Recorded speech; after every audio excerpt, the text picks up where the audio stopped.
It's important for me to acknowledge that Melanin Muse is presenting the podcast. And Melanin Muse is our love letter to Black women, sharing our genius and our impact on this world, owning our narrative. It is our time. So as you've pivoted throughout your life and career, who are your Melanin Muses and what impact have they had on your journey? My one melanin muse that I could say off the bat would be my mom. She passed away to breast cancer right before my senior year of high school, but she is within me in everything that I do, how I walk, how I talk, how I present myself, how I go after my dreams. She is literally the person that keeps me going. I just remember how she raised me, the things that she instilled in my mind and my heart, and it's the reason why I am the way I am today. So I would just give it all to her. That's beautiful. Thank you for sharing that. The Pivot Muse brings you curated stories and advice from global professionals on making one of life's most important decisions, which is the pivot. I'm your host, Natina Marie, and our guest today is Ruby Durham, entrepreneur, artist, model, fashion, and interior designer. And that's after becoming an Emmy nominated on camera TV news journalist. Thank you so much for making time to be with us. Let's get real. Let's get into the conversation. You mentioned something that you had to do that's not something you planned for, is being able to heal and move on after losing one of the most important, if not the most important person in your life at such a young age. What would you say helped you out of that and really help you heal? Yeah, a multitude of things, really just focusing on what she helped me with or what she helped me strive for up until the point of her passing away. And that was really just pouring into myself, whether it was athletically or musically or just education. And I knew she would want me to go to college. I knew she would want me to strive for the best. So after that, I just really focused on going to college and running track. I was running track in high school. So that was one thing that she was heavily supporting me on. And so I just took that to college, was there 4 years, and ended up graduating with a communications degree with a focus in broadcast journalism. I really just say just pouring into myself, going after it and staying busy. You really never heal. I think you just know how to get through it. And me getting through it is keeping myself busy, but not to distract from pain. But I know she would not want me to stay stagnant. I know she wouldn't want me to stay idle and just to put one foot in front of the other every day and walk into every room like I'm supposed to be there. And so I just always moved like that. And that's what gets me through. I love that. And I really want to just ask you a few questions around this pivotal journey that you've been on. I read in a recent article, I believe, of the Bold Journey magazine, where you said, I'm in the middle of creating the woman I want to be. I would love for you to share with us, what does it mean to be in a pivotal journey, becoming the person you desire to be, the vision for yourself? What does that look like? It really starts how I wake up in the morning. It starts with me praying. It starts with me setting the tone for my day, journaling, having a plan in place. I have a mentor who always tells me a failed plan is a plan to fail. And so it starts from the moment I wake up and from the time that I lay back down and just feeling accomplished, feeling that my day was productive, that I had a plan in place, that I knocked out, if not everything, at least more than half, that I poured into myself. I do believe self-care is everything, because if I can't pour into myself, then I can't pour into people that I hope to run into or who cross my paths from an empty cup.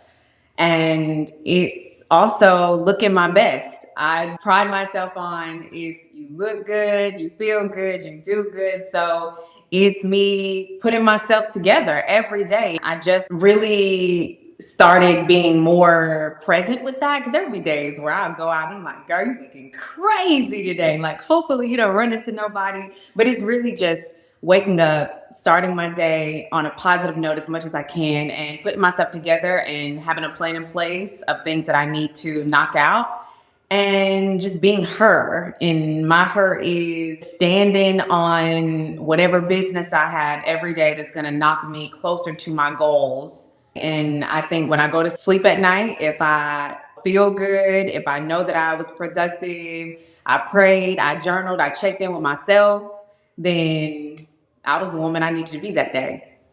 Because in turn, if I'm giving that energy to myself, I'm pretty sure whoever I met, either they caught some energy, they caught some love, they caught some light, because I had to start with that at home. So to me, that is creating the woman I want to be. And everything else, music, fashion, that's just going to propel, because again, I'm high energy because of what I had to do before I stepped out of the house to be able to go into those endeavors 100% present. I love what you shared about each day becoming. And I'm a planner myself, so I do understand about planning and being able to execute. But there's a lot of people that don't start with planning. I think that's something they can take away from understanding when you have goals in mind and you're trying to pivot into a new situation or out of something that you don't want to be in anymore. It's just taking that time out to plan and reflect and giving yourself grace, right? Yes. Do you really find yourself giving yourself grace when you don't check off the list? Oh, I have to. I have to, because a part of me is like, I don't want to say OCD, but I will really try to get everything down to a T. And some days, like, you can. And I give myself grace knowing that, okay, I got something done today. I didn't sit on my butt. I didn't scroll constantly all day. Like, I got something done. I definitely give myself grace, because you can't be superwoman every day. Exactly. It seems to me as I was researching you that you identify as an entrepreneur in that title. Do you really feel like you identify as an entrepreneur the most? And why or why not?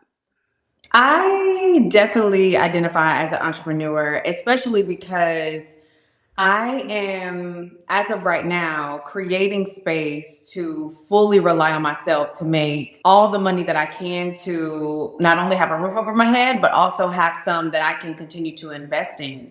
That is with my business, Suited by Red. It's a clothing line for women. Been working on that for a little minute now, but I am in the process of just continuing to pave the way to get closer and closer to go live from a rebrand. Outside of that, I am doing interior design, and I do interior design at RH Charlotte right now. And I was doing it before RH Charlotte on my own and professional organizing. Outside of that, I'm either hosting or doing voiceovers for people. I'm modeling. So it's just so many different small things that I'm doing in hopes of it comes together to where I'm not working for anybody. And everybody has their different definition of entrepreneur. One thing I do believe in is manifesting, and you got to be a little delusional to be able to put some things in place. And so, honestly, I'm every woman, but if we want to put entrepreneur, then we can. Absolutely. I would say for sure that the energy that you're putting off is electrifying. You could tell that you're very passionate about all the things that you're creating and really becoming that person. I commend you. I know that you're going to go exactly where you're trying to go because you really are taking a chance on yourself. So, with your clothing brand, Suited by Red, which I love, tell me, has there been anyone specifically that's mentoring you or helping you on this journey? And let's even take it back. You went to school for journalism. How did you learn how to create designs? I mean, that's just being a creative, right? But sewing and literally creating clothes. This journey just is so intriguing to me. Okay, so long story short, when I was in college, I was definitely girly girl, but really girly girl tomboy. We wore tracksuits every day. But again, I was going to school to be on the news. So my transition from track to news was very interesting because I didn't know how to dress. I'm being an athlete 24/7, then going in front of a camera, having to be all dolled up. And while I remembered how to step, it was a different type of step, you being on live TV every day. I'm not gonna lie, I remember my boss, she brought me in the office maybe first couple of weeks or months. Can't remember the timeline. She said, Ruby, you have it. You have it, but your style is not it. I need you to prep it up a little bit more. I need you to go talk to somebody. And she just said, I need you more vibrant, bold, like you just looking real plain and basic. Sometimes you need somebody to tell you a little something on the side.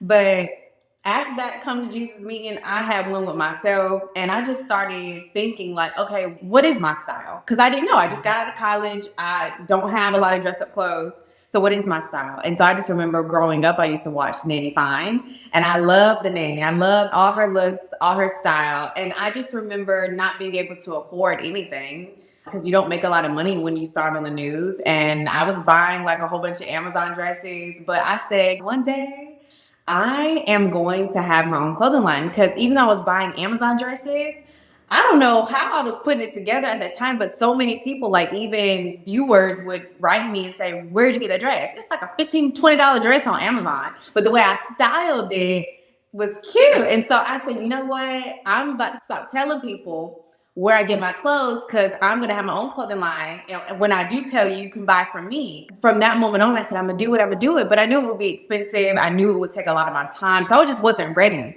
But that's where it really grew of I'm going to start my own, especially for women who are walking into a place of business, event, or networking situation. Like I just want women to feel like they own the room because when I walk in, even if it's a $15, $20 Amazon dress, I'm gonna walk in there like the dress is priceless.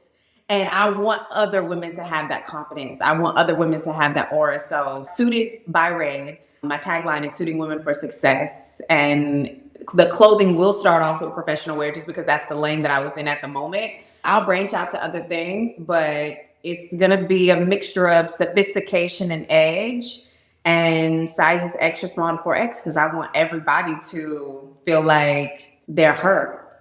Ooh, I'm here for it. I watched you do a little behind the scenes of a piece you made, and I was just blown away. I'm like, where did this come from? It's like that sense of self-awareness and just being open to your creativity and seeing where it takes you.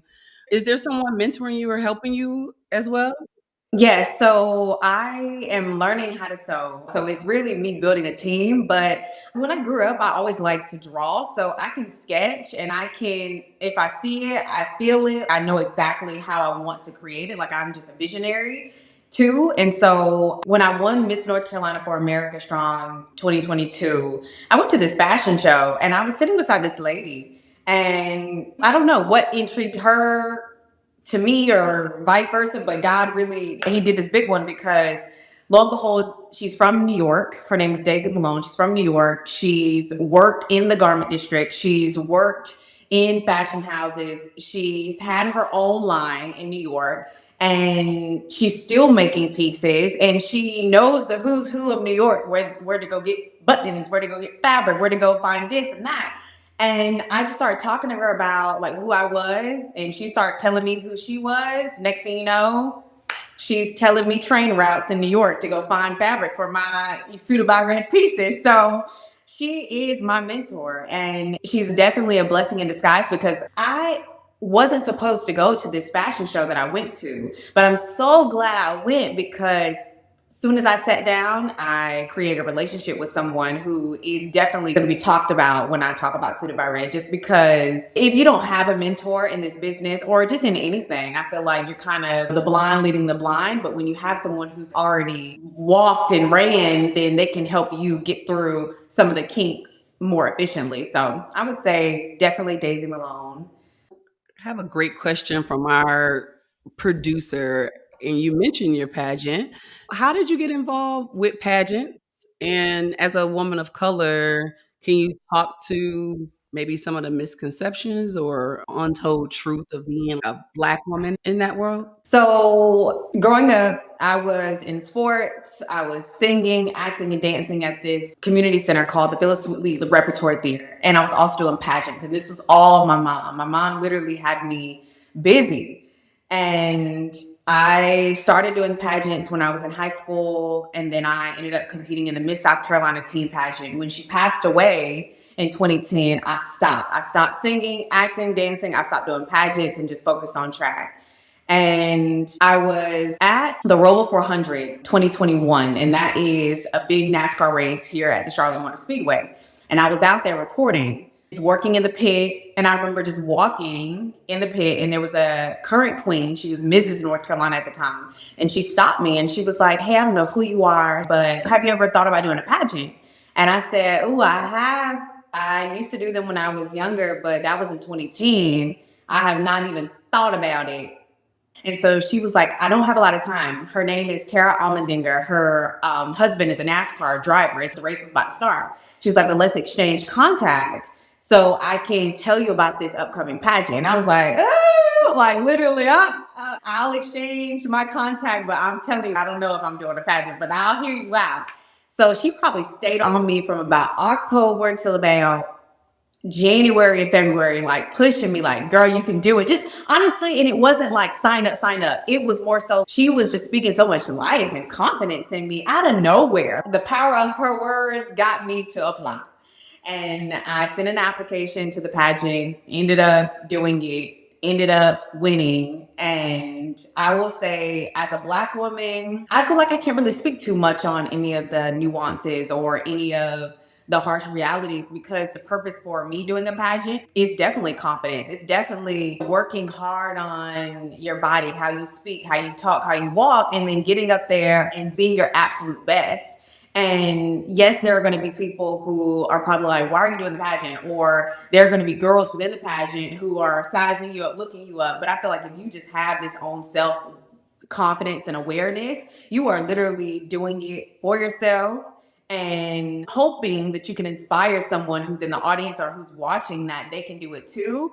And you keep it moving. You keep it moving if you win or if you don't win, because at the end of the day, you became a better person because of what you put yourself through. So I can't really talk about the nuances because I'm gonna keep it positive. I'm gonna keep it positive because of how it's changed my life and how I would hope to give confidence to other women to. It could be a pageant, it could be a hobby, it could be anything. What are you putting off? What are you scared to do? What are you so uncomfortable to do? What would you do that you would literally hide underneath, literally just be so scared? I would want to put into you the confidence to do it. Do it scared, do it alone, do it broke, do it without a plan, do it with no support. Just do it, and you're gonna come out a winner no matter what. I love that perspective.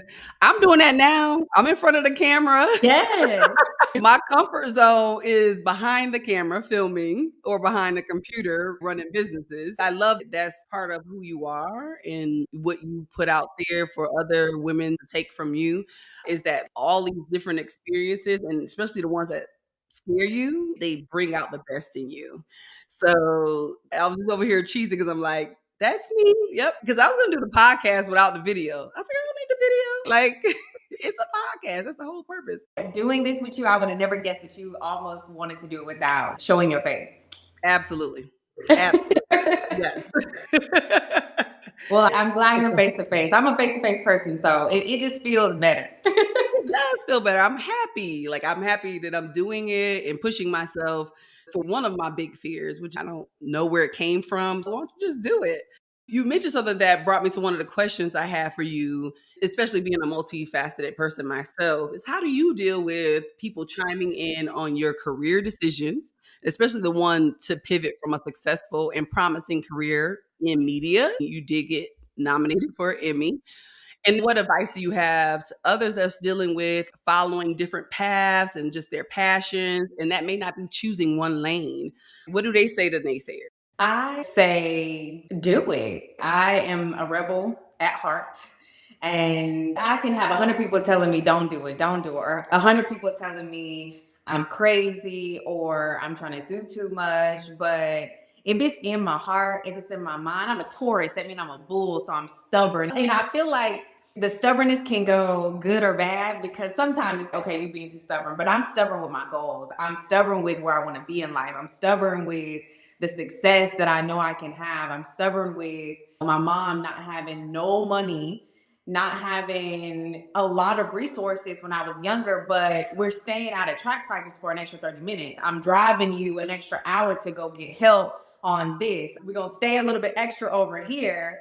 And so nobody can tell me I can't because she could. She did. And it's who I am today. That's why I go back to she is my muse because I didn't watch her struggle. I didn't watch her just be there for me for nothing. So I got to go crazy for her and for myself too. But that's my win, is to show her, like, you told me when I was in middle school to try out for everything.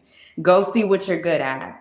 And when you figure out what you're good at, go crazy, go hard, and be serious about it because we don't got a lot. So if I'm putting it in this, then you got to go crazy. And so even though she's not here with me today, I do have a lot of people who think that I'm doing the absolute most. And I don't think so because I was raised this way. I was raised to be everything that I wanted to be. And so my advice would just be, who are you? Dig deep into who you are. How do you want to take how you were raised and put that into your adult life? Does it make sense? Does it not make sense? Figure out what your values are. What are you passionate about? At the end of the day, if you had nothing, if you had nobody to call on, and if you were stripped down, like, what do you have? For me, that's my values, that's my heart, that's my desire to go get everything I want. So I'm gonna do it. And I don't really hear nobody because I'm gonna put in the work. We'll talk later, but at that point, I'm on to something else. So, catch me while I can. But there's really no race. It's just me taking the steps every day to be the best I can be. If that looks crazy to some, then that's probably not my tribe, because the tribe that I have are mentors like the one I just spoke about, Daisy Malone, who's helping me put the pieces together and helping me think smart, not hard, to keep doing it. So just do it and look good while you're doing it, because you feel, when you look good, you feel good. It all goes back to, who is her? Who is she? Like, who is that woman that you want to be? And when you know who that is deep inside, I mean, can't nobody tell you nothing. Okay. I want to say congratulations on your single release of Toxic. My toxic trait is I can heal you. My toxic trait is I can build you to be the man I see with me. But it's killing me, taking my energy to somebody who can't hold their weight. I'm done telling you I'm through with these games, 'cause you can't change no grown man that's stuck in his ways. I'm still trying to say I love you, still trying to say I trust you, but it's hard to feel that way. I love the song. It's beautiful. And just to see you pour your passions into everything you love, it exudes excellence in everything you're doing. I love the advice you just gave to folks. And for me, I'm the same way. I don't really have an answer for you. I just show you. I'm gonna do what I want to do. So I'm gonna just show you. And you are showing it in great and being grateful about it. And these are all the things you love. One of the things I noticed watching some of the BTS of you actually recording the song, there was just so much joy in your face, and you was in this really comfortable space. I know what that looks like because I have a music background with family and myself, and just that feeling. And I was like, that's a familiar feeling, right? My question to you is, in the studio creating music, is that one of your safe spaces? What were you feeling when you was recording the song? Okay, so it's so crazy because when I go back and look at some of the behind the scenes, I'm like, girl, you singing about this toxic situation, but you smiling. Is that toxic? Because you singing about something toxic, but you smiling. But the smiles go back to the joy that it brings me. I'm so excited that I'm getting it out of me. It's like, I've been holding it in so long, and I think that's why you see this face of, oh, I'm here, I'm comfortable. Like, where do we start? How do we keep going? Where do I want to take it? How do I go crazy? It's just so many questions that when he would play it back, or we'll record it 100 times, like one line, I would sit back and just be so thankful. At the time, I didn't think I was going to release it. My goal was, side note, so when I did the pageant, one of the questions the judge asked me, because you have a judge's description of who you are when you sit in front of them. And he said, I'm taking this paper away. What is something that no one knows about you? And so I said, well, I know how to sing. And he was like, what? You don't have that on this paper. You never spoke about it in your interview. And I was like, I know. I said, go back to my mom. Like when she passed away in 2010, I felt like I lost my voice. I felt like I lost it. So I just stopped and I focused on school and track. And because that was the only way I was going to get to college. And so he just spoke a few words that really encouraged me to start singing. Flash forward, I went to Vegas for the second pageant that I had to compete in. That was a national pageant. And I sang karaoke and I posted it on my story. The producer that I'm working with now, he reached out to me and was like, I didn't know you could sing. We were already friends on social media. And I was like, yeah, I just don't. And he was like, so you've been holding out. Flash forward, I said, okay. After that judge spoke words to me, I said, okay, book some time, just book some studio time and just go for it. Just do it. Like, just start somewhere. Cause I have so many songs. I write songs like in my notes all the time. So I just booked some studio time and I said, I'm gonna record 3 because I'm like, I don't know what I sound like. What does my voice sound like? Do I want to do pop? Do I want to do R&B? Like, what am I feeling? What is my lane? I'll record 3 and we'll go from there. And I end up releasing Toxic. And so just in that process, it was happy, but more so how I was feeling about the song. It was just a relationship. It stemmed back to a relationship that was toxic. And the end of the song is like a release. It's a release of me being in a toxic relationship. It's a release of me putting myself in a position that I don't want to be in, but it's almost like settling. When you settle, that could be toxic because it's like you carrying resentment, but you're still sitting in the resentment. It was really just a mixture of I'm so happy that I'm here right now, that I put myself in this position to go into something where I can just grow my voice and showcase this vulnerability that's inside of me, showcase another passion, but also release a toxic hold that's been on me, and that was a relationship. And so I really can't wait to see what happens after this because I've recorded like so much more. I was like, I hope you don't think that I'm like sad, toxic music. That's just where I was at that moment. But I can't wait to put out more and just to see how people love it because I ultimately want to build a community around my music and hopefully inspire people and just be super relatable but do it in a stylish way. I'm here for it. One of the things we do is play a game called Pivot or Push. So I will present to you 3 scenarios and you'll just say pivot or push. The scenario that you're in, you're pivoting out of it because you feel like the positives outweigh the negatives. Pushing is really pushing through, staying in the situation because you know yourself and you're like, for me, this makes sense. So, your first scenario, you're in your mid 30s, you find yourself in a toxic work environment. Wait, hold on. I didn't even realize that I chose that question for you. You find yourself in a toxic work environment. Despite the toll on your mental health, the prospect of leaving a well paying job makes the decision complex. Reflecting on your long term well being and weighing the option of prioritizing your mental health over financial stability. Do you pivot out of the job or do you push? I'm pivoting. I'm pivoting. All right. So, entering a serious relationship, you discover significant differences in values and life goals. While tempted to pivot away and seek a more compatible partner, you deliberate on whether open communication and compromise can bridge the gap or if it's time to move on for your personal happiness. Pivot or push. That's hard. Okay. Oh, can you ask that again? I will give it to you a different way. Okay. Say you wanted children and the man that you're with is a serious relationship, they don't want children. And that's really something they're standing on as a really serious thing. But those type of life goals that you have for yourself and you see yourself. Now I didn't put an age on this, it's just any age. Do you stick with it? So push or you pivot? I'm gonna have to pivot because I'm trying to push out a baby. Like I want to push out at least one. I used to say 5, but if the Lord blesses me with one, then I'll be satisfied. All right. So you find yourself in deep debt after living a lavish lifestyle and lots of girl math. Now you're faced with the decision between pivoting, going to live with family to pay off debt, or pushing through by cashing out on your 401k to pay off debt and starting over. Pivot or push.